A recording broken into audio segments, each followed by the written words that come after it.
that the functions f of x equals 2x minus 3 and g of x is 1/2 x plus 3 are inverse functions. Now we're going to look at this graphically, but first let's look at these functions. Notice how they have inverse operations. This function has a 2. This function has a 1/2. Those are inverses. This function here has a minus 3. This function has a plus 3. Let's look at the graph. I've already got them pulled up here. Here's 2 times x minus 3 and 1/2 x plus 3. This is actually an online website, www.desmos.com calculator. It's a wonderful free calculator online. Once again, notice how they are a reflection in the line y equals x. Graphically, this is how you show that they are inverses. Let's look at some vocabulary. The existence of an inverse function. A function f has an inverse function if and only if f is 1 to 1. Well, now we need to talk about what 1 to 1 means. A function f is 1 to 1 if for a and b, any value in the domain, so absolutely any x value, so we'll call it a, we'll call it b, the f of a equals the f of b.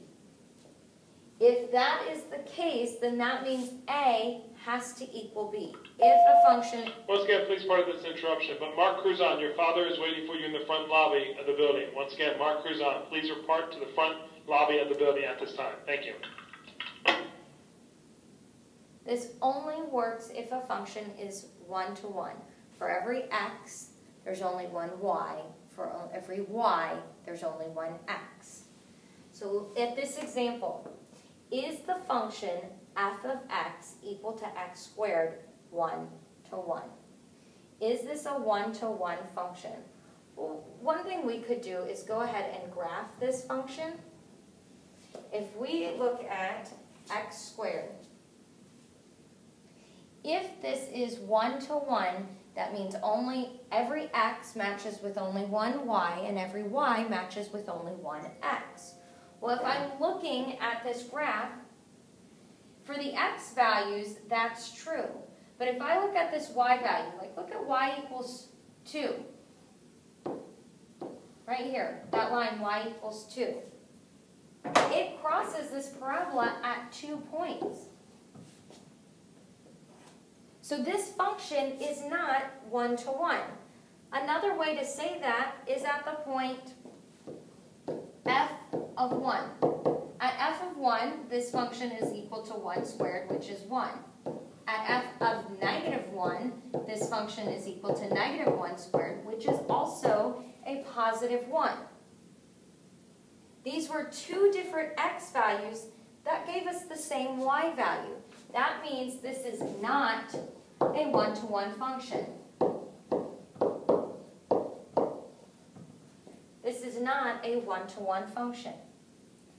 Is the function f of x equals the square root of x plus 1 a 1 to 1 function? And let's look at the calculator. We can pull up a new graph. The square root of x plus 1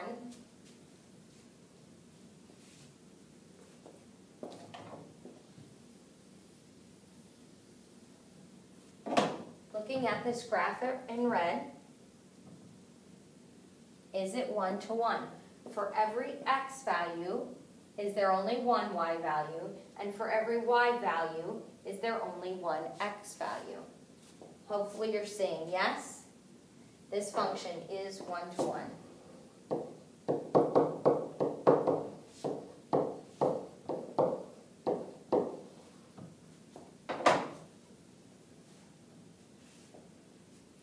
Couple more vocabulary words to look at.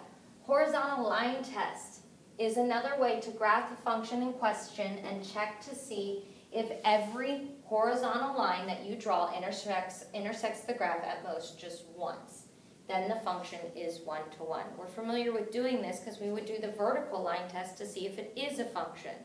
Well, we do a horizontal line test to see if it is a one-to-one function. And then lastly, there are two special types of functions that pass the horizontal line test. Are those that are increasing or decreasing on the entire domain. If we go back to the two examples we saw, the square root function was one-to-one. It is increasing over the entire domain. However, the quadratic function was not one-to-one because it's decreasing until it gets to 0 and then it starts increasing. So that's another way to see if a function is one-to-one. It also doesn't pass the horizontal line test. The last thing I want to show you is how to calculate the inverse algebraically. If I have a function f of x equals 3x minus 2. If I think of this as y instead of function notation, I just think it's easier to look at it like this. Remember what the inverse was. It's when your domain and your range switch. So if I switch my x and my y value, all I did was take x and y and I switched places. And then I solve for y again. I'm going to get this y value by itself. Algebraically, I have to add 2. I get x plus 2 equals 3y. Then I divide by 3. I'm trying to get y by itself. Let me go ahead and move over here. And I get x plus 2 divided by 3 equals y. Notice all the operations are inverse. Instead of writing this as y, I'm going to write it with the inverse notation. These are interchangeable notations. This was the inverse of x. Notice here I was multiplying by 3, and in this problem I'm dividing by 3. I was subtracting 2, and now I'm adding 2. Hope this helps you understand inverses or reminds you a little bit more of what you learned in Algebra 2. We will talk more in class.